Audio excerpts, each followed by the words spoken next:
नमस्कार, मैं सुथार नरेंद्र त्रिपाठी आप सभी का एक बार फिर से रूबरू चैनल में स्वागत करता हूं। दोस्तों, देश में पुरानी सभ्यता से या यूं कहे युगों युगों से गौ माता को लेकर अनेकों टिप्पणियां हुई हैं। कुछ बड़े संगठन बनकर भी सामने आए हैं और इस कलयुग में जिस प्रकार गौ माता पर अत्याचार हो रहे हैं, कुछ लोगों ने अपने ऊपर बीड़ा उठाया हुआ है कि अपनी माता की कैसे रक्षा की जाए।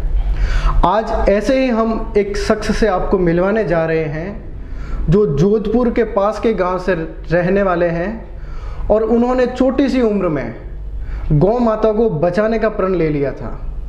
मात्र 7वीं पास वो व्यक्ति छोटे से संगठन से अपनी शुरुआत करने वाला आज देश में बड़ा संगठन बनकर उभर रहा है। गौ रक्षा कमांडो फोर्स के अध्यक्ष या यूं कहे संस्थापक सुरेंद्र सिंह जी राजपुरोहित साहब, जो एसएस टाइगर नाम से भी जाने जाते हैं, और वैसे वो दावा करते हैं कि देश में हम गायों को बचाते हैं, पर उनके साथ साथ अपनी बोली से और विभिन्न कारणों से वो काफ़ी चर्चा में भी रहते हैं। अनेकों धमकियों का भी सामना करना पड़ता है उनको। आइए हम आपको सीधा ले चलते हैं एसएस टाइगर साहब के पास में। नमस्कार टाइगर साहब, आपका बहुत बहुत स्वागत है, आप हमारे इस स्टूडियो में पधारे। सबसे पहले तो हमारे दर्शक ये जानना चाहेंगे कि आप कहाँ के रहने वाले हैं और कहाँ से ये शुरुआत हुई है। मैं राजस्थान के बाड़मेर जिले का निवासी हूँ मैं जी।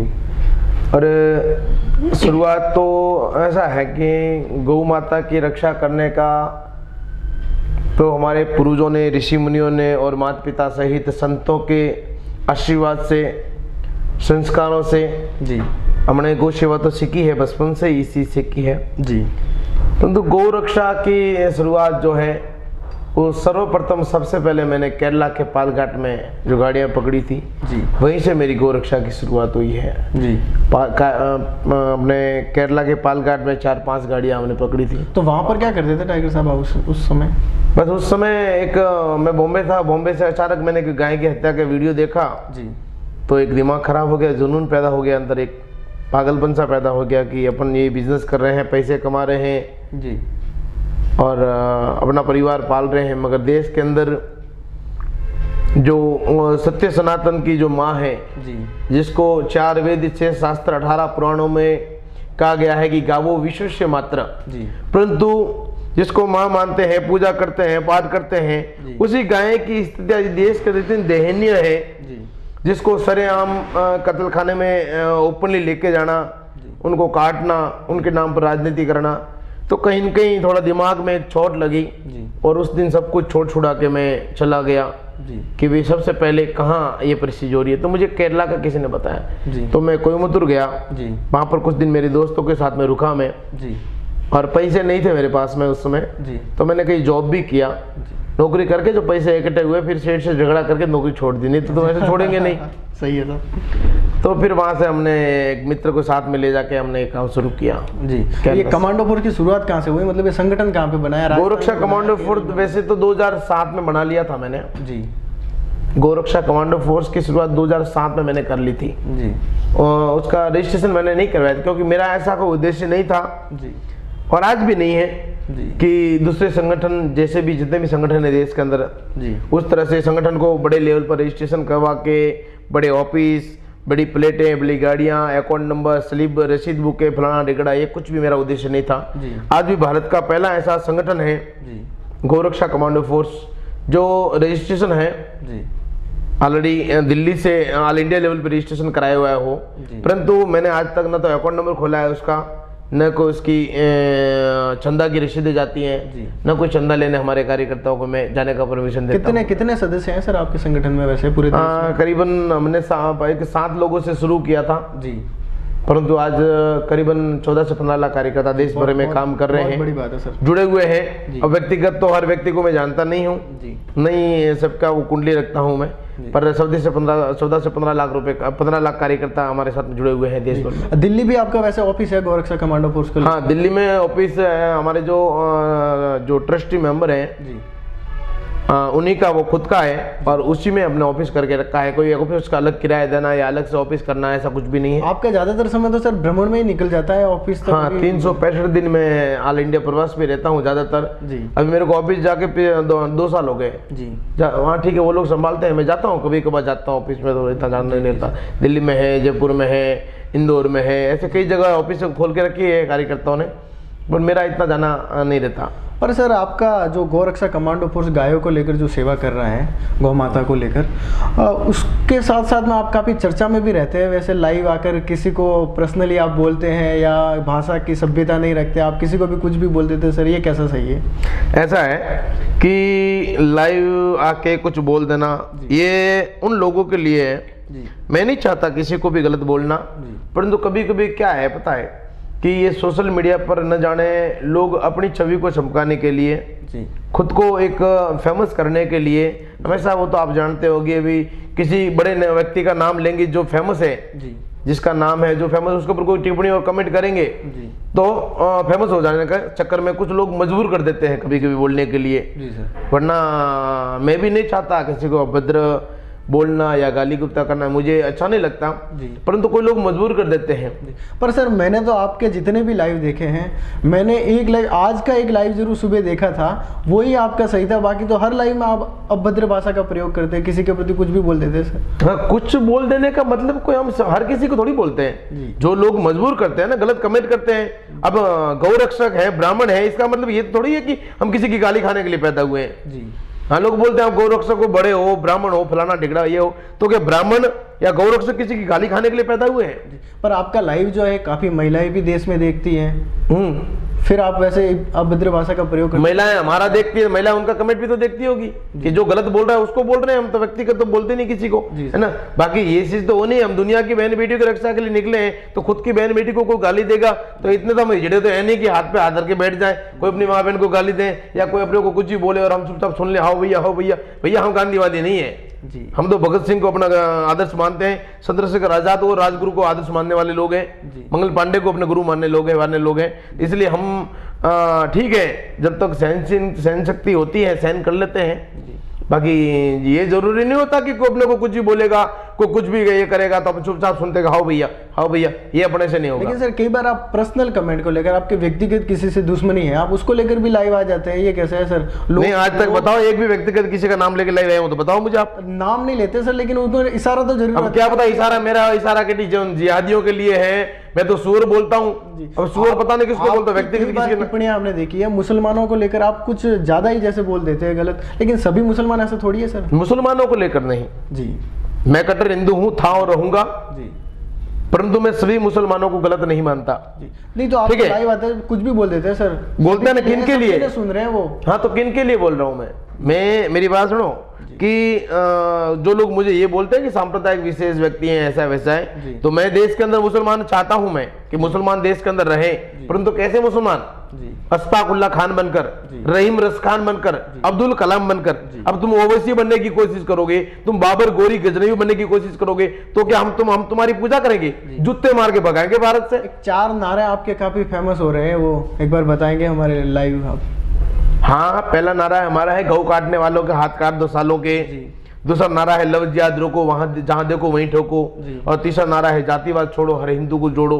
और एक नारा और हमने बनाया है कि जब ये लोग नहीं मान रहे हैं तो बुर्का हटाओ, चुनरी उड़ाओ, बेटी बचाओ, बहू ले आओ। तो ये कैसा संदेश है सर? बिल्कुल तो बढ़िया संदेश है। एक धर्म से दूसरे धर्म को लड़ाने की बात कर रहे हैं आप? अच्छा, ऐसा है, यानी कि वो लोग हमारी बहन बेटियों को उठा के ले जाएंगे, लेकिन सभी लोग ऐसे थोड़ी है सर, उसमें भी तो ये मैं सभी को कहाँ बोल रहा हूँ, मैं तो जो कर रहे हैं उनको बोल रहा हूँ ना, कि हमारी बहन बेटियों को ले जाएंगे और मस्जिद में ले जाके उनका निकाह करवा देंगे, धर्म परिवर्तन करवा देंगे। लव जिहाद में 15-15, 13-13 साल की लड़कियों को उठा कर ले जाएंगे, तो क्या हम तो चूचा बैठे रहे? मैं तो कई सालों से उनसे निवेदन कर रहा हूँ कि भाई आप लोग 137 लड़कियां बचा के लेके आए अभी तक मेरी लाइफ में, 137 गर्ल्स को सेव किया मैंने, है?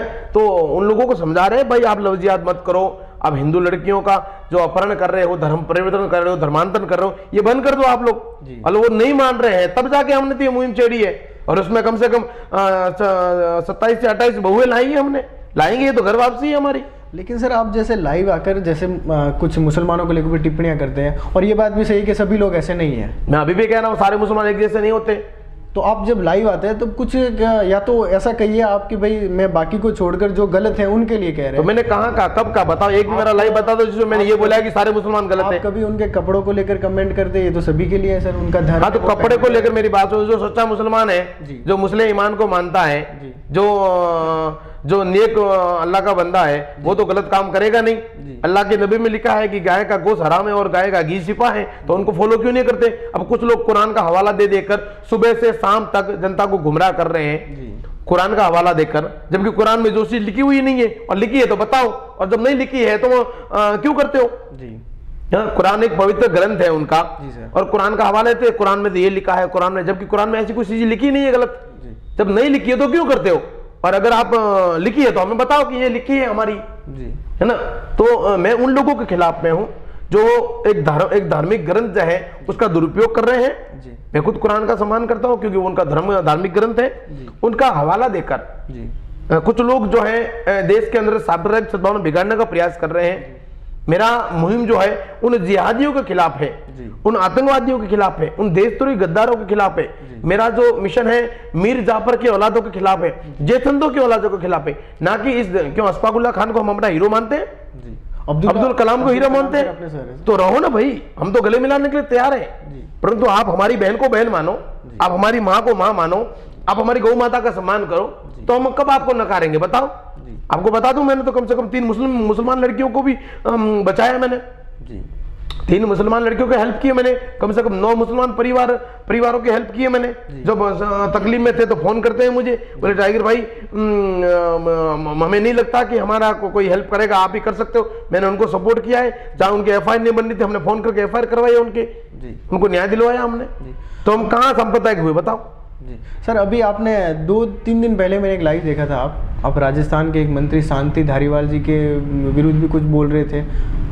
पर सर इतना अभद्र बोलना कैसे, कहाँ तक सही? क्या मैंने क्या अभद्र बोला बताओ? आप उनको बोल रहे हैं कि आप बीवी की गोद में बैठकर कमेंट कर रहे हो बैठे बैठे। वैसे मैंने तो ऐसा बोला नहीं शांति धारीवाल को। देखिए सर, मैंने किनको बोला? ये जो बीवी की गोद में बैठकर जो फर्जी कमेंट करने उनके लिए, हाँ शांति धारीवाल जी के लिए मैंने बोला जरूर है। जब उन्होंने हैदराबाद जो कांड हुआ, हैदराबाद कांड को लेकर उन्होंने एनकाउंटर के ऊपर सवाल उठाए, ठीक है, तो मैं ये कहना चाहता हूं उनसे कि भाई इतने दिन तक उस बहन प्रियंका रेड्डी जो है उसकी निर्ममता से हत्या की गई, उसको जिंदा जलाया गया, उसके साथ बलात्कार हुआ, उसको दारू पिलाया गया। एक वेटरनरी डॉक्टर जो वो एक पशुओं की डॉक्टर थी, साथ ही गौरक्षक थी, गौसेवक थी, वो उसकी हत्या पर तुम्हारा किसी का कोई कमेंट नहीं आता है। जब प्रशासन के द्वारा उनका एनकाउंटर हो जाता है तो उनके ऊपर तुम सवाल खड़ा कर देते हो। तो मैं तो उनको ये कहना चाहता हूं कि भाई आप राजस्थान के इतने बड़े मंत्री हो, है ना, और उस बहन के एनकाउंटर के ऊपर, बहन की हत्या के हत्यारों के एनकाउंटर के ऊपर आपने सवाल उठा दिए। मैं पूछना चाहता हूं उनको, मैंने पूछा था कि क्या बहन प्रियंका रेड्डी की जगह अगर शांति धारीवाल की बेटी होती उस जगह पर, तो क्या वो इस तरह के सवाल करते? क्या मेरा यह सवाल है। मैंने उनको ये नहीं कहा कि बीवी की गोद में बैठकर कमेंट करते हो। मेरा सवाल ये है कि क्या बहन प्रियंका रेड्डी की जगह शांति धारीवाल नहीं बल्कि किसी मंत्री, नेता, एमएलए, एमपी की बेटी होती तो क्या ये लोग ये सवाल करते? क्या ओवैसी की बेटी होती तो ओवैसी ये सवाल करता? सर आप मेनका गांधी जी को लेकर भी कुछ कमेंट कर? बिल्कुल किया मैंने, मेनका गांधी जी का मैंने बहुत 18 साल से आपका संपर्क था उनसे। 18 साल से हमारे उनके साथ में अच्छे संबंध थे, उन्होंने भी हमारा कई सपोर्ट किया। उनके कहने पर हमने कई बड़े बड़े काम किए जो मैं ओपनली नहीं बता सकता। जी सर, मैं ये चीज नहीं बता सकता क्योंकि पहले से मेरे ऊपर तो इतने सारे केस है, बराबर, कई फर्जी केस बना दिए मेरे ऊपर, तो है ना, उसमें कोई पार्टी सूखी नहीं है, ठीक है। तो मेनका गांधी जी ने भी अभी ये कहा, इतने दिन तक मेनका गांधी जी का कोई बयान नहीं आया, और जैसे एनकाउंटर हो गया तो उनको भी कहीं न कहीं तकलीफ होने लग गई कि एनकाउंटर। तो मैं कह रहा हूं मेनका गांधी जी से मैं ये कहना चाहता हूं कि मेनका गांधी जी, आप इतने अगर ये चीज हो तो आपने हमारे से क्या क्या काम करवाया आप जानते हो? आप, हमारे पास रिकॉर्ड नहीं है, आपकी रिकॉर्डिंग नहीं रखी हमने, क्योंकि आप एक बड़े लोग हो। अगर वो रिकॉर्डिंग रखी होती तो क्या होता? उनके कहने पर क्या क्या गौरक्षा के लिए क्या क्या नहीं किया हमने, कई काम किया हमने जो बता ही नहीं सकते हम। तो आज नहीं, वहां पर जो ये कह रहे हैं कि ये कर दो वो कर दो, वो सही है, लेकिन एनकाउंटर भी सर कहां तक सही है? जैसे मैं मानता हूं इस बात को कि मैं भी खुश हूं इस एनकाउंटर से, पर पुलिस को इतनी छूट दे रखी है, अगर तो कल को आपको हमें गिरफ्तार किया जाएगा और फिर एनकाउंटर कर दिया जाएगा। अगर आप और मैं ऐसा काम करो तो मैं कहता हूं एनकाउंटर ऑन द स्पॉट होना चाहिए जी, और इसमें कोई भी पुलिस प्रशासन पे कोई दबाव या फिर कोई भी ऐसा सवाल उनके ऊपर कोई खड़ा करना ही नहीं चाहिए। देश के अंदर ऐसा कानून होना चाहिए कि कोई भी व्यक्ति यार बहन बेटियों का आजादी नहीं है क्या? उनका उनके अंदर आजाद घूमने का, कोई काम करने का वो चीज नहीं है क्या आज देश के अंदर लड़की आजाद नहीं घूम सकती है? बिल्कुल। तो क्यों ये चीज क्यों हो रही है? जब देश के अंदर कोई बहन रात्रि 9 बजे पब्लिक प्लेस के अंदर से गुजर रही है, कोई प्लानिंग के साथ में उसकी स्कूटी पंचर की जाती है, उसके बाद में उसको उठा के ले जाते हैं, उसको दारू पिलाया जाता है, उसकी बलात्कार होता है, 4 जने सामूहिक बलात्कार करते हैं और उसके बाद में उसकी निर्ममता जला के हत्या कर देते हैं। दुखदाई है सर वैसे तो देखा जाए तो एनकाउंटर नहीं तो क्या किया जाए? मैं तो कह रहा हूं दिल्ली के लाल किले पर उन लोगों को फांसी के तख्ते पर पब्लिक प्लेस में मीडिया के सामने फांसी लगा देनी चाहिए, या फिर श्याम पब्लिक प्लेस में उनको गोली मार देनी चाहिए। ऐसा खौफ पैदा होगा तभी इस देश के अंदर बहन बेटियों की रक्षा होगी। क्या हो रहा है बताओ? राजस्थान के टोंक जिले के अंदर कल मैं गया था उनके घर पे, 6 साल की मासूम बेटी को स्कूल से उठा के ले जाता है कोई 40 से 45 साल का लड़का। सरकार पर क्या दबाव बना रहे हैं सर आप? अभी जब अपना राजस्थान में इतनी घटनाएं हो बेरी हो गई है, बेरी सरकार नहीं देता, सरकार को अंधी हो गई है। बड़े संगठन के आज संस्थापक है आप, अध्यक्ष हैं, सरकार पर कुछ दबाव बना सकते हैं आप अगर चाहे तो हम सरकार पे दबाव बढ़ाए तो आप मीडिया वाले हमको परेशान कर रहे हो ना। आप लोग बोल रहे हो आपने ऐसा क्यों बोला, वैसा क्यों बोला। मैं तो कह रहा हूं ना, सरकार अंधी और बहरी। मैं हमेशा कहता हूं मेरे मंच पर कि अंधे मंत्री, गूंगे नेता, अपंग सारे अधिकारी है, संसद में हत्यारे बैठे, हाथों में जिनके आरी है। अरे बहुत काट दी गाय, हरामियों अब तुम्हारी बारी है। मैं उनको हरामी कहता हूं जो गाय को कटवा रहे हैं, जो बहन बेटियों के साथ में गंदा बर्ताव करवा रहे हैं, भले वो उन्नाव कांड हो, भले वो दिल्ली का कांड हो, भले वो हैदराबाद कांड हो, भले वो राजस्थान का टोंक जिला का ये कांड हो। ऐसे लोग हरामी लोग हैं और ऐसे लोगों को मैं तो कहता हूं कि ऐसे लोगों को ही साथ में सजा मिलनी चाहिए जो ये सवाल उठाते हैं, और प्रशासन को खुली छूट देनी चाहिए।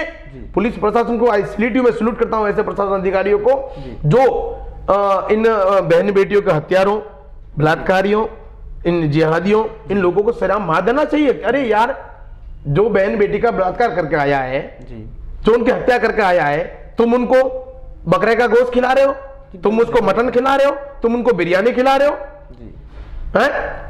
तो ये कब तक सहन करेंगे हम लोग? उसमें दिल्ली, अरे बॉम्बे के अंदर अटैक करने वाले आतंकवादी कसाब को तुम लोगों ने कितने समय तक बिरयानी खिलाई? तो क्यों ये देश का पैसा बर्बाद करना भाई?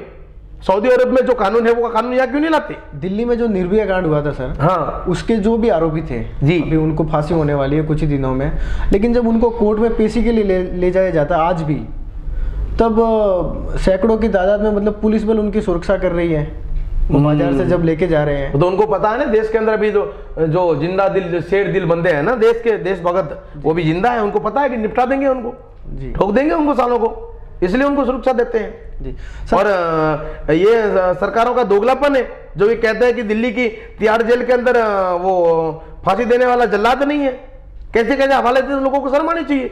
निर्भया केस के अंदर उन लोगों को अभी तक उनको बिरयानी खिलाई जा रही है। क्यों भाई, क्यों? मैं किसी जाति और धर्म की बात नहीं कर रहा हूं। निर्भया केस के अंदर कोई मुसलमान की हिंदू की बात नहीं है। जो भी लोग हैं उनको अभी तक क्यों उनकी सेवा की जा रही है? जब जल्लाद नहीं है तो मेरे को बोलो, मैं फांसी देने के लिए तैयार हूं, मैं जल्लाद बन जाता हूं। मैं ब्राह्मण का बेटा हूं, पर किसी बहन की बेटी के हत्यारे को अगर फांसी देनी है तो मैं अपने आप को बहुत बड़ा खुश नहीं समझूंगा मैं। तो ये सरकार कैसे हवाला देकर उनको टालने का काम करती है। केजरीवाल सरकार को शर्म आनी चाहिए इस बात को लेकर। सर 28 सितंबर में आपका एक वीडियो आता है फेसबुक पर जी, जिसमें आप कांग्रेस सरकार को नकारा निकम्मी घोषित करते हैं, राजस्थान सरकार को। और 6 दिसंबर को एक वीडियो और आता है जिसमें आप अशोक गहलोत जी की तारीफ कर रहे हैं। ये कैसी बात है सर? दो तरफा आप बात कर रहे हैं। हाँ, बताता हूँ ना मैं आपको कि मैं अशोक गहलोत सरकार को जब निकम्मा जब मैंने बोला, तब देश के इस राजस्थान प्रदेश के अंदर डोलियां लूट जाती है, सरेआम हत्या हो रही है, बलात्कार हो रहे हैं, दंगे हो रहे हैं, डकैतियां हो रही है, लूट हो रही है, अपहरण हो रहे हैं। ऐसे ऐसे मामले आए दिन मेरे सामने आ रहे हैं और ये सरकार उनमें मुजरिमों को बचाने का काम करेगी अगर कभी, तो फिर हम निकम्मी कहेंगे। क्यों नहीं उनको सजा दे देती? और जब पद्मडा के अंदर उन्होंने गौशाला में सपोर्ट किया, गौ माता के लिए अच्छा काम करेंगे तो हम प्रशंसा भी करेंगे। हमको कोई राजनीति थोड़ी मतलब है। अच्छा काम करेंगे तो प्रशंसा करेंगे, बुरा काम करेंगे तो हम उनका विरोध करेंगे, भले कोई भी सरकार हो, कोई भी पार्टी हो।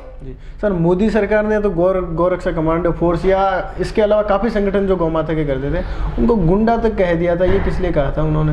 तो मैं तो उनका भी स्वागत किया ना मैंने। उस समय मैं जेल में था।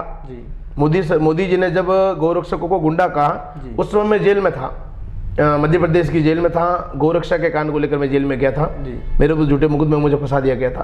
तो बाहर आके मैंने उनको जवाब दिया कि अगर गौरक्षा करते हुए, धर्म की रक्षा करते हुए हमें कोई गुंडे की पदवी थे तो दुनिया का सबसे बड़ा गुंडा मैं हूँ, बराबर। दुनिया का सबसे बड़ा गुंडा घोषित कर दो और ये काम करेंगे। आप गुंडा को, मवाली को या कुछ भी को, काम रोकने वाले नहीं है, भले मोदी जी को या कोई भी को, भले हमें किसी व्यक्ति से मतलब नहीं है। मगर कई हद तक मोदी जी का बयान, मैं इसका समर्थन 80% नहीं बोल सकता, मगर कई हद तक सही है कि कुछ लोग जो है धर्म के आड़ में, गौरक्षा के आड़ में, संगठनों की आड़ में गंदे काम कर रहे हैं, अपनी रोटी सेक रहे हैं, 2 नंबर के काम करते हैं। उन लोगों के लिए मोदी जी ने बोला है, परंतु 80% अगर बोल रहे हैं तो ये गलत है।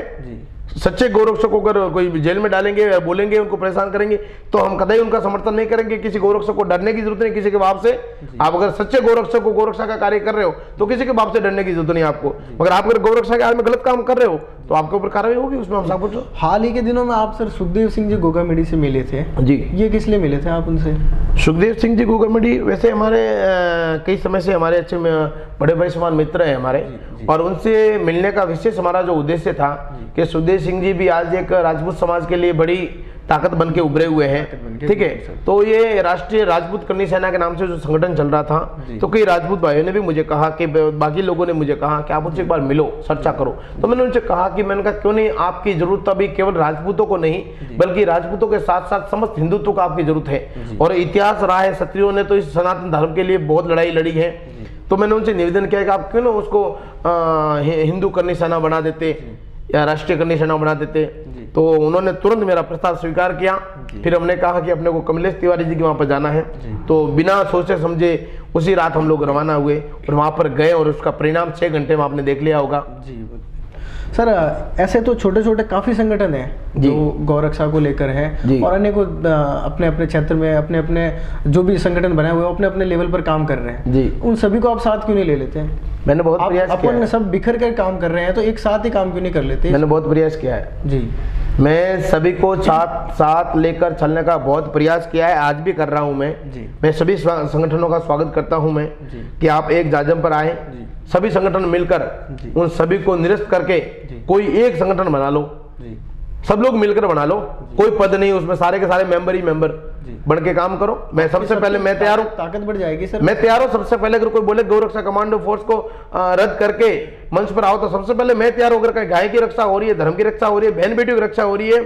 जिस मिशन को लेकर मैंने घर बार का त्याग किया है, जिस मिशन को लेकर मैंने अपने जो निजी जीवन का त्याग किया है, उस मिशन में अगर कोई लोग काम करना चाहते हैं तो सबसे पहला हाथ मैं बढ़ाऊंगा, आगे बढ़ो, आप आओ, आगे आओ, गले मिलकर काम करते हैं। सरकार की ओर से सर गौरक्षा कमांडो फोर्स को कुछ सहायता मिली है? कोई सहायता नहीं मिलती, किसी भी तरह की कोई सहायता नहीं मिलती। तो सर ये जो कर रहे हैं अपने दम पर कर रहे हैं, इस बाहुबल पे कर रहे हैं हम। आप सर एक इतना बड़ा संगठन लेकर चल रहे हैं जी कि आज आपके 14 से 15 लाख कार्यकर्ता हैं पूरे देश में जी। आज एक मुख्यमंत्री बनने तक का दावा कर सकते हैं आप, अगर सरकार हिलाने तक का दावा कर सकते हैं, ठीक है। तो ये किस और इशारा कर रहा है? मतलब आप इतने लाइव आ रहे हैं, इतना सोशल मीडिया पर है, कि किसी और राजनीति में जाने का विचार है आपका, या किस और इशारा है? आपको क्या लग रहा है मैं राजनीति के लिए कर रहा हूँ? हमें तो यही लग रहा है सर कि आप राजनीति की ओर कदम बढ़ा रहे हैं धीरे धीरे सरकारों की यार। अगर आपको ये लग रहा है कि मैं राजनीति के लिए कर रहा हूँ, मैं ये काफ़ी लोग ये पूछना चाहते हैं, हमारे पास भी काफ़ी कमेंट आते हैं कि आप उनको इस बारे में पूछिएगा कि वो राजनीति में कदम बढ़ाना चाहते हैं क्या। तो मैं आपको बता दूं, आज क्लियर कर दूं मैं जी, पहले भी कई बार बोल चुका हूं मैं और आज भी बोल देता हूं मैं। अगर आप लोगों को ये लग रहा है कि मैं राजनीति के लिए जाना चाहता हूँ, राजनीति करना चाहता हूँ मैं, तो मेरे को 18 साल में अगर राजनीति करनी होती तो अभी तक मैं कहीं न कहीं सांसद या फिर कोई न कोई मंत्री बन के बैठ गया होता। इतनी पावर है मेरे पास, बिल्कुल ठीक है।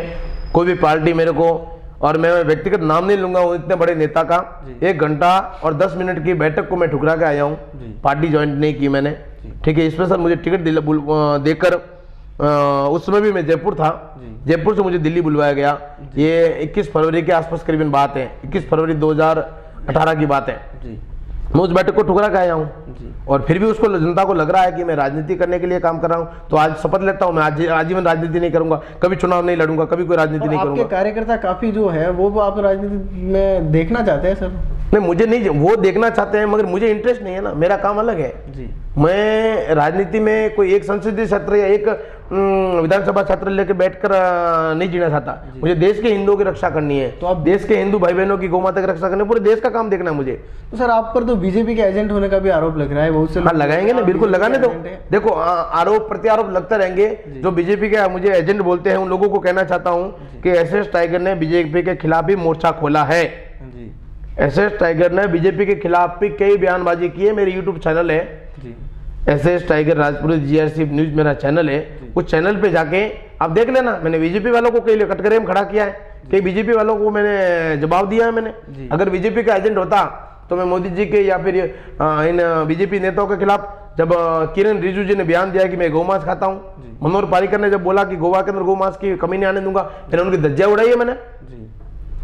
मैंने उनको भी दंगा किया। मैंने मोदी जी के ऊपर भी सवाल उठाए। मैंने कई ऐसे बीजेपी नेताओं के खिलाफ मैंने प्रेस कॉन्फ्रेंस की है, मीडिया में बोला हूँ, सार्वजनिक मंच पर बोला हूँ मैं। तो बीजेपी एजेंट कहाँ से साबित हो? मेरे पास प्रमाण पड़े आज भी। जी सही। कई लोग ये मानते हैं कि आपको राजस्थान सरकार या भारत सरकार का कोई सहायता नहीं है आपके, कोई ना सहायता ना सुरक्षा, कुछ भी नहीं। ठीक है, ना सुरक्षा है ना सहायता है जी।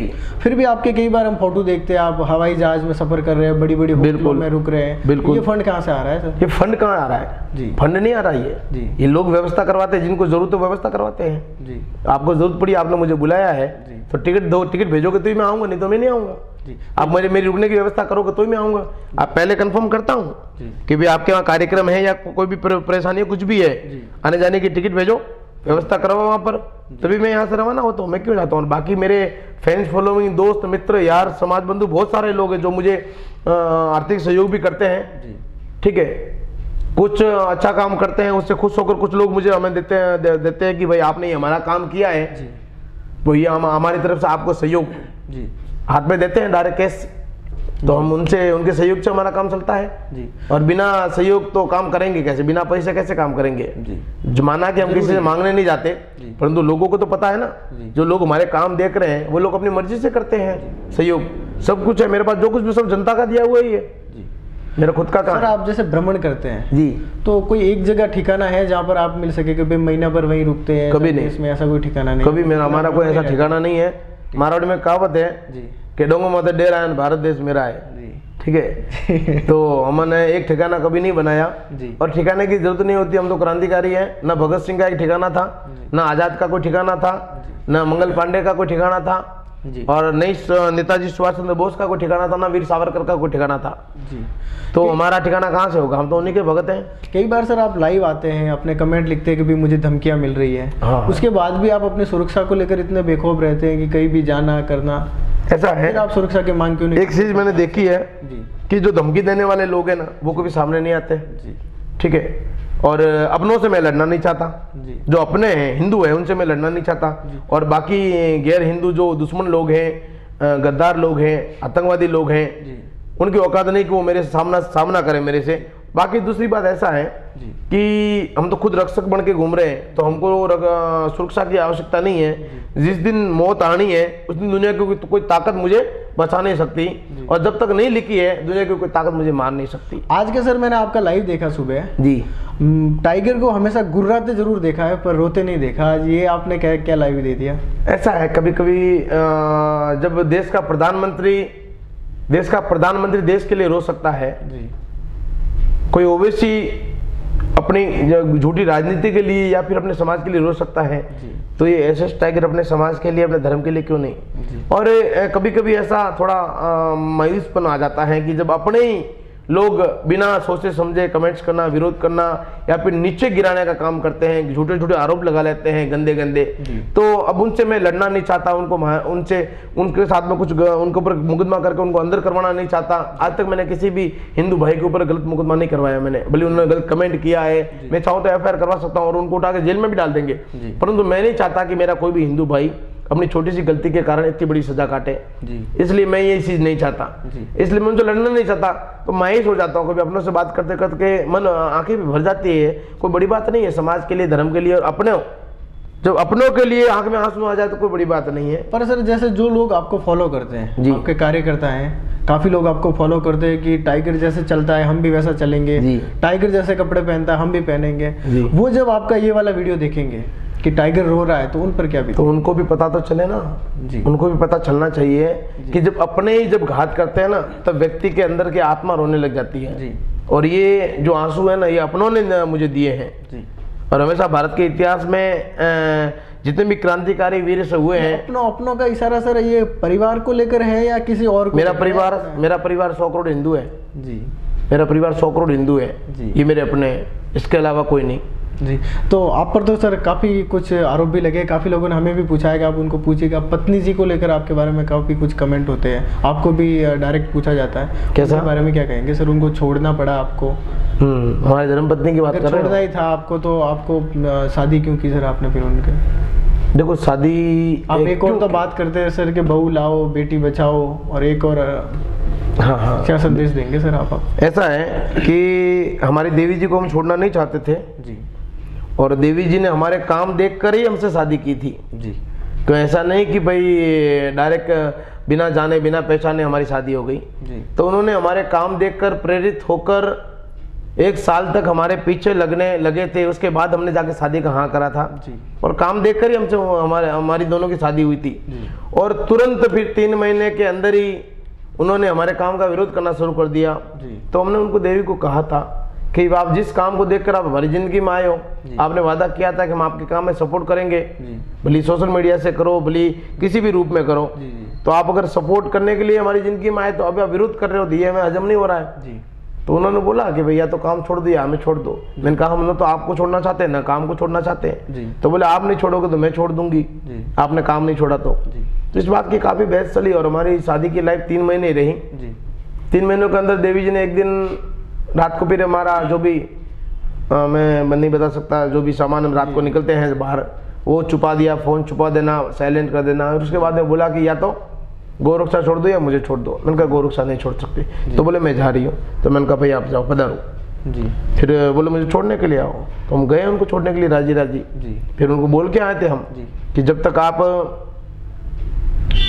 कोर्ट के अंदर डाइवर्स का केस फाइल नहीं करोगे तब तक हमारी जिंदगी के बारे में नहीं सोचेंगे। जो काम कर रहे हैं वो कंटिन्यू करेंगे और आपको जब भी आना है आप आ सकते हो, मोस्ट वेलकम, आपके लिए दरवाजे खुले हैं। मैं जिस दिन आप कोर्ट के दरवाजे चले गए उस दिन से मेरे दरवाजे बंद है आपके लिए, ठीक है। तो काफ़ी समय तक रहे, उसके बाद में वो कोर्ट जाके उन्होंने डाइवर्स मांगा जी। उस दिन से हमारे दरवाजे उनके लिए हमेशा के बंद हो गए। तो तलाक हो अब वो उनकी जिंदगी जी रहे, मैं मेरी जिंदगी जी रहा हूँ। तलाक हो गया सर आपके बीच? हाँ तलाक हो गए जैसे ही है। तो पर्सनल जिंदगी में सर आगे आप वापस शादी करना चाहेंगे, उसके बारे में? वो अभी कुछ नहीं बता सकता हूँ मैं। अगर जीवन में कुछ लिखा होगा, शादी का लिखा है, सन्यासी का लिखा है या ऐसी जिंदगी लिखा है, वो अभी प्रेजेंट में उस विषय को लेकर मैं कोई कमेंट नहीं करना चाहता। अगर जीवन में शादी लिखी होगी तो कर सकते हैं। मैं कोई साधु बाबा तो हूँ नहीं बराबर कि मैंने सन्यास तो धारण किया नहीं अभी तक जी। और जीवन में लिखा होगा कि भाई नहीं सन्यास ही लेना है जी। तो वो सब गौ माता के ऊपर है। ऐसे काफी जनों को देखा है जो जैसे अकेले हैं, हमने सुना है कि आपने घर बार भी छोड़ रखा है, सिर्फ माता पिता को मिलने के लिए कभी कभार जाते हैं। तो जो अकेले हैं तो इतनी निडरता से आप बात कर लेते हैं, लेकिन जब परिवार बन जाता है तो आदमी थोड़ा सा बस इसी कारण तो मैंने छोड़ के रखा है जी। इसी कारण मेरा यही तो कारण है छोड़ने का जी कि भाई जो परिवार है, परिवार भी इस चीज़ का विरोध करते हैं जी, इसलिए उनको छोड़ दिया। वो उनकी जिंदगी में मेरी जिंदगी जी रहे हैं। और ठीक है कभी या माता पिता से मिलने जाना कोई बुराई थोड़ी है। घर परिवार तो कई संत लोग बने हुए वो भी जाते हैं माता पिता से मिलने जी। है ना जी। तो जाता हूँ मिलने के लिए जी। बाकी लोग बोलते हैं 1 शादी 2 शादी 3 शादी 4 शादी, तो ये फालतू बातें करने वाले लोगों को कोई मतलब नहीं है। अभी तो की ही नहीं है, परंतु जब कोई गैर हिंदू 4 शादियां कर सकता है तो हिंदू क्यों नहीं कर सकता जी। हमने तो 4 की नहीं है अभी, ठीक है। 2 करो 3 करो 4 करो, अगर कोई हिंदू कर रहा है तो उसमें कोई बुराई थोड़ी है। जब गैर हिंदू 4 शादी कर सकता है, 16 20 बच्चे पैदा कर सकता है, तो हिंदू क्या कमजोर है क्या? मैं तो हिंदू को भी कहता हूँ आपको भी करनी चाहिए जी। सर आपको लेकर कई बार एक पुराने 6 महीने 7 महीने पहले आपका एक एक्सीडेंट हुआ था गुजरात के समीप में, तो वहाँ पर आप हर मंच पर ये कमेंट करते हैं सर कि मेरी रीढ़ की हड्डी में कुछ हो गए थे आप। अभी भी है और एक्सरे भी है अभी भी है मेरे पास। एक्सरे की बात तो करते पर एक्सरे दिखाया नहीं कभी कहीं। अभी आपको छेद दिखा देता हूँ मैं, मोबाइल में है मेरे जी। कई जने पूछ रहे हैं आपके, अभी मेरे पास में है। और अगर पूरा एक्सरा चाहिए वो भी मेरे पास पड़ा है। साथ में तो कहाँ का लेके घूमूंगा, मंचों पर एक्सरे लेके थोड़ी घुमा जाता है। तो इतना मुझे तो है नहीं सर कि मतलब एक्सरे रीढ़ की हड्डी में लगने के बाद भी आप इसी तरह बैठे हैं आज यहाँ पे। ये तो चमत्कार है, ये तो चमत्कार है। ये तो हो ही नहीं सकता सर, नामुमकिन वाली बात है। हाँ ये तो चमत्कार है ना मेरे जीवन का सबसे बड़ा, इसीलिए तो मैं उस गौ माता के पीछे पागल हूँ जी। रीढ़ की हड्डी के बीच में जो मणके होते हैं, जी। उन मणकों के बीच में गद्दी होती है, जी। जो L3 L4 है और S कुछ बोलते हैं, ऐसा कुछ जी, जी। 3 जगह से खिसकी हुई है। आज भी परजन में की बात कर रहा हूँ। जी। दर्द होता है थोड़ा सा, कभी दर्द का नहीं होता, जी। ज़्यादा लंबा सफ़र करते तो कभी दर्द होता है, कभी घुड़सवारी करता हूँ तो दर्द होता है। जी। बाकी जो पहले था वो ख़त्म हो गया। जिस दिन दवाइयाँ भी ली, काफ़ी कुछ किया, डॉक्टर के पास गए, बोले 3 महीने बेड से उठो मत, कोई बोलता है 1 साल बेड से उठो मत, कोई बोलता है 4 महीने बेड से उठो मत। तो हमने सोचा कि भाई इस तरह के तो काम चलेगा नहीं। जी। मैंने सारी की सारी दवाएं गौ माता के सामने रख दी। मैंने कहा ये दवाई आप जानो और आपका काम जाने, मैं तो ना तो दवाई लेने वाला हूँ नहीं आराम करने वाला हूँ। ऐसे ही घूमूंगा जब तक मेरी ये पाँव के अंदर ताकत है, जब तक मैं चल सकता हूँ तब तक चलूंगा। जिस दिन आपने चलना बंद करवा दिया उस दिन देखा जाएगा। तो उस दिन से ना दर्द हो रहा ना तकलीफ हो रही है, चल रहा हूँ ऐसे। सर सुना है टाइगर अभी पिक्चर बना रहा है। मैं नहीं बना रहा हूँ, वो हमारे एक मित्र हैं सगन सिंह जी, अनीता फिल्म वाले जी। तो उनका ये कहना है कि आपके ऊपर शॉर्ट फिल्म बनाना, सॉन्ग्स बनाना, बोले आपके कार्य को देखकर काफी प्रेरित है, हम बनाना चाहते हैं। तो मैं मना भी नहीं करता। जी। मुझे तो बॉलीवुड से ऑफर आया है अभी, जी। बॉलीवुड से ऑफर आया है फिल्म में काम करने का। जी। जी। उन्होंने कई बार फोन करे, बोला आप आओ एक बार हमारे सीरियल में और हमारी फिल्म में आप एक रोल करो बोले। जी। तो उसमें कोई बुराई थोड़ी नहीं है। जी। वो लोग अगर हमारे ऊपर कोई फिल्म बना रहे तो और मेरा रोल मांगे तो मैं दूंगा, मगर रोल अच्छा होना चाहिए, कोई धार्मिक रोल हो, संस्कारिक रोल हो। फिर तुम ये चुमा सटकी वाला रोल दोगे तो मैं करने वाला नहीं हूँ। जी, उसके तो खिलाफ ही है आप। हाँ। वैसे तो जी। सर अभी आप पढ़े लिखे भी काफी कम है, 7वीं पास हो। 7वीं पास है जी। और आप कभी 2-3 भाषाओं में बात कर लेते 12 भाषा जानता हूँ। 12 भाषा जानते हैं आप, तो ये कैसे मुमकिन हुआ सर? ये गौ माता की कृपा है। ये सब अंदर के राज है। ऐसा है कि ये कोई भी भाषा में 3 महीनों में सीखने की ताकत रखता हूँ मैं। जी। और गौ माता की कृपा है। ये सब स्पीच देना, भाषण देना, भाषाएं बोलना, इतना ज्ञान, वो सब 2013 के बाद मेरे को आया। जी। 2013 में मैं जब गौ माता को चराने के लिए जाता था, जी। और चराने के बाद शाम को आके उन्हीं गौ माता के बीच में सो जाता था लकड़े के एक तख्त पर।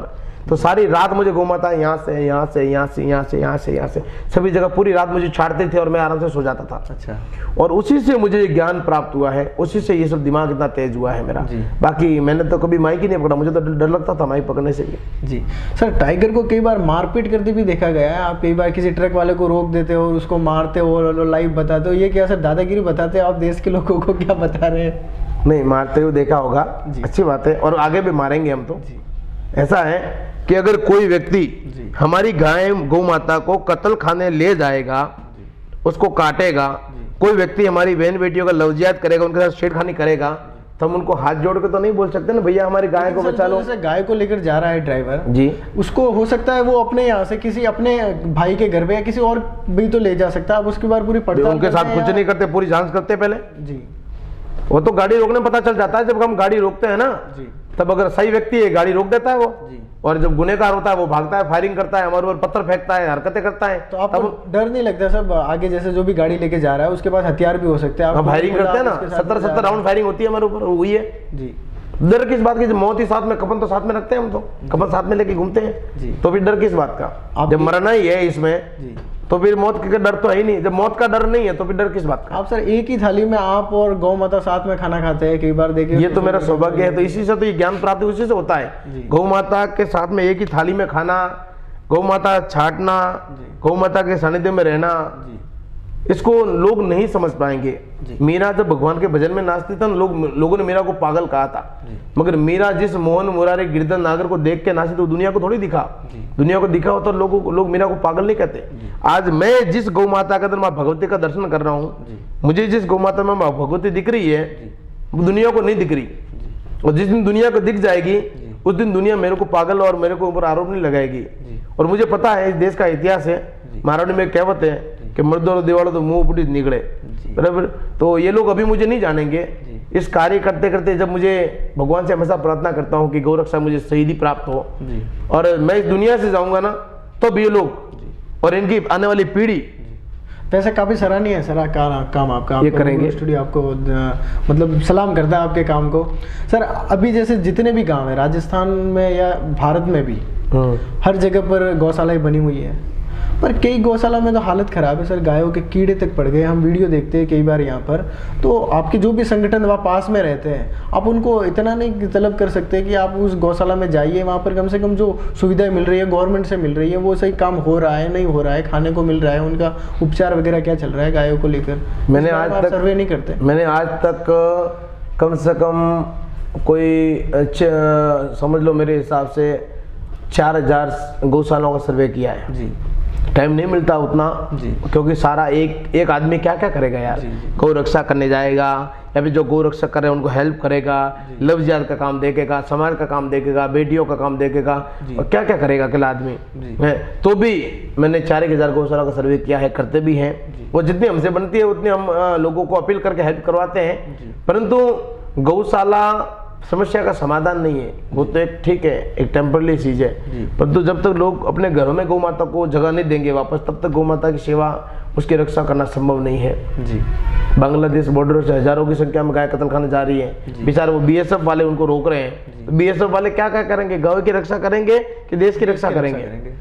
तो कहीं न कहीं इस वजह से समस्या आती है, हमारे को तकलीफ आती है।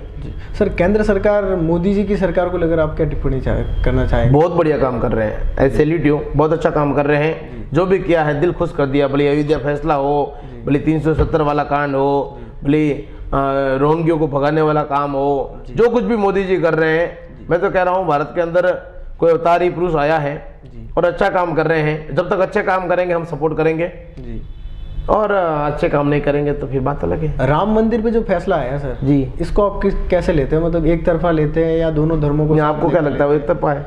जी हम तो कोर्ट का सम्मान करते हैं सर। कोर्ट का सम्मान करते हैं जी, कोई एक तरफा नहीं है जी ना। कोर्ट जो है, सुप्रीम कोर्ट का जो फैसला है, हम उनके फैसले का, ओवीसी जी ये कह रहे हैं कि हमें मस्जिद के लिए जमीन चाहिए। मस्जिद को जमीन दी है ना 5 एकड़, फिर भी वो तो वही मांग रहे हैं। तो उनके बाप का थोड़ी है कोई हिंदुस्तान है जी, उनके बाप का थोड़ी है हिंदुस्तान जो जहां चाहेंगे वहां जमीन दे देंगे। बना लो तुम्हारे दम पर मस्जिद, जहां हमारे रामलला का डेरा है, जहां हमारा राम प्रभु का पुराना जन्म हुआ है, जहां पर खुदाई में भगवान राम के मंदिर के कई ऐसा प्रमाण मिले हैं। तुम बोलोगे वहां पर, तुम्हारे घर पे आके बोलूंगा मेरे को यही घर बनाना, आप बना दोगे मुझे? आप बना दोगे क्या? नहीं दोगे ना, वो हमारा घर है, हमारे प्रभु श्री राम का घर है, तो वहां पर तो मंदिर ही बनेगा। तुम बोलोगे वहां मस्जिद बनाओगे तो उसके बाप का राज तो है नहीं ओवैसी का, वो तो कुछ भी भोंक देता है। वो तो कभी बोलता है भाग्य लक्ष्मी का मंदिर में तोड़वा दूंगा, वो करवा दूंगा, तो उसके बाप थोड़ा ही है, उसका बाप का राज तो है नहीं। शांति से इज्जत से रहेगा तो ठीक है, नहीं तो पहले जो बाबर को, गौरी को, गजनी को, उन लोगों को भगाया था, ठीक है ना, वैसे इसकी भी बारी आती है, समय थोड़ी लगेगा। मेरे को कई बार धमकियां दिलवाता है शर्रों से, हैदराबाद आया तो ये कर दूंगा, वो कर दूंगा, उसके बाद जाके आता हूं मैं जी। आज तक कुछ उखाड़ नहीं पाया मेरा, प्रेस कॉन्फ्रेंस करके आया हूं वहां जाके। आप भी सर काफी दादागिरी करते हैं, फेसबुक पे लिखते हैं मैं हैदराबाद आ गया, जो करना है कर ले वगैरह। तो ये तो चैलेंज स्वीकार करता हूँ ना उनका। जब मुझे फोन पर कहते हैं जी कि तू राजा भाई के प्रचार में हैदराबाद आया तो तेरे को जिंदा नहीं जाने देंगे, ये कर देंगे, वो कर देंगे, तो मैं उनको बोलता हूँ ना कि मैं आ गया, ये मेरा लोकेशन है, ये मेरे नंबर है, यहाँ मैं बैठा हूँ, ये मेरे फोटो, ये मेरा वीडियो है, लाइव है, ये प्रेस कॉन्फ्रेंस आप आओ जी। तो कोई भी एक भी कोई आती नहीं जुआ वाली टोपी जी। सर जैसे एक समय था कि सुरेंद्र सिंह राजपुरोहित अकेला था, अकेला घूमता था, करता था। आज एसएस टाइगर बन के हर गांव या शहर जहाँ भी जाता है, आज हजारों कार्यकर्ता वहाँ पर खड़े रहते हैं, माल्यार्पण द्वारा स्वागत कर रहे हैं पूरे देश में। मेरे हिसाब से आप कहीं पे भी जाओ, आगे से आगे आपको प्रोटेक्शन भी मिलता है अपने युवाओं, अपने सदस्यों का। तो इसको किस तरीके से देखते हैं आप? इस जनता का प्यार है ये, मेरे काम अच्छे हैं तब तक जनता सपोर्ट कर रही है, और मैं सारी जनता को प्रणाम करता हूँ, बहुत बहुत धन्यवाद देता हूँ। इसी तरह से मेरा सपोर्ट करें और हौसला बढ़ाते रहें ताकि मैं आपके लिए लड़ सकूँ। मैं बाकी जगह सैनिक अगर सेनापति का सपोर्ट नहीं करेंगे तो अकेला सेनापति कभी जंग नहीं जीत सकता। तो जनता का प्यार मिल रहा है ना, इसी से मैं आगे बढ़ रहा हूँ। सर गौरक्षा कमांडो फोर्स के जितने भी सदस्य हैं आपके, और देश के जो युवा हैं आज के जो नशे की गिरफ्त में है कई अधिक, उनके बारे में आप क्या कहना चाहेंगे सर? के मैंने हमेशा नशा का विरोध किया है जी, और कई ऐसे लोग हैं जो अपने आप को बड़े संगठनों के अधिकारी भी बोल देते हैं, संस्थापक भी बोल देते हैं, अध्यक्ष बता देते हैं, पता नहीं क्या क्या बोलते हैं। वो खुद नशे में इतने लुप्त हैं जी, खुद नशे में इतने लुप्त है, वो क्या समाज सेवा करेंगे, क्या देश सेवा करेंगे, क्या धर्म की रक्षा करेंगे? तो मैं तो ये कहता हूँ कि पहले समाज के युवाओं को, देश के युवाओं को, सामने वाला व्यक्ति जो भी हमें बता रहा है कि भाषण दे रहा है कि हमारे को कुछ बोल रहा है करने का, पहले उसका चरित्र देखना चाहिए कि वो व्यक्ति खुद नशा मुक्त है कि नहीं। सबसे पहली बात तो नशा, सबसे पहला नशा, जो व्यक्ति खुद नशा नहीं करता हो, उस व्यक्ति की बात सुनने तो समझ में आए। अब खुद तो बाबा जी तो खुद रिंगड़ा खाए ना, सेलोन के रिंगड़ा मत खाओ, तो ऐसे तो चलता नहीं है ना। तो खुद को पहले तो मैं कह रहा हूँ, ये जो अफीम है, सरस है, हीरोइन है, गांजा है, जो भी है, ये ऐसे शराब है, ऐसे नशों का हमें बहिष्कार करना चाहिए। ऐसे नशों का हमें त्याग करना पड़ेगा। जब तक हम ऐसे नशों का त्याग नहीं करेंगे, हम समाज के अंदर एक अच्छा संदेश नहीं दे पाएंगे। समाज के युवाओं को आर्थिक और शारीरिक, पहले तो उनको शारीरिक मजबूत होना पड़ेगा ना।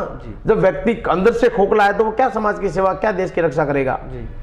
व्यक्ति को लड़ने के लिए खुद को मजबूत होना पड़ता है, खुद को मजबूत होना पड़ेगा, खुद को एक अपने शारीरिक तौर पर एकदम स्ट्रांग होना जरूरी है, तभी वो दुश्मनों से लड़ पाएगा। नहीं तो एक ठूसे में तो बड़ा पानी नहीं मांगेगा वो, तो क्या वो देश की रक्षा करेगा, है ना।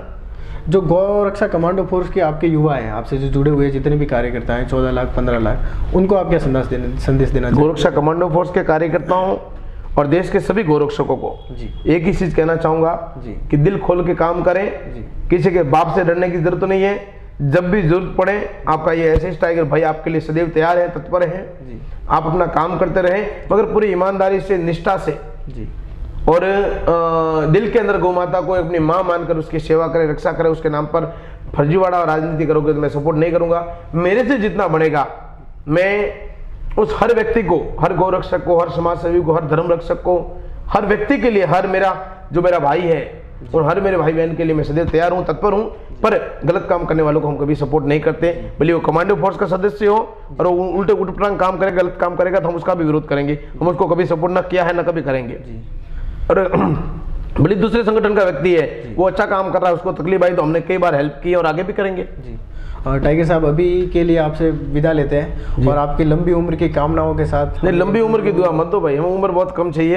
वैसे मेरी उम्र बहुत कम ही है, जितनी उम्र मिली इतनी बहुत है। परंतु यह है कि मीडिया वालों से मेरा निवेदन है कि थोड़ा बहुत पॉजिटिव बताने का प्रयास करें। हमारा नेगेटिव मीडिया ज्यादा दिखाती है, टाइगर का भड़काऊ बयान, टाइगर ने ये बोल दिया, फलाना ने ये बोल दिया, ठीक है। तो कम से कम हमारी जो तकलीफ है अपने लिए तो लड़ नहीं रहे।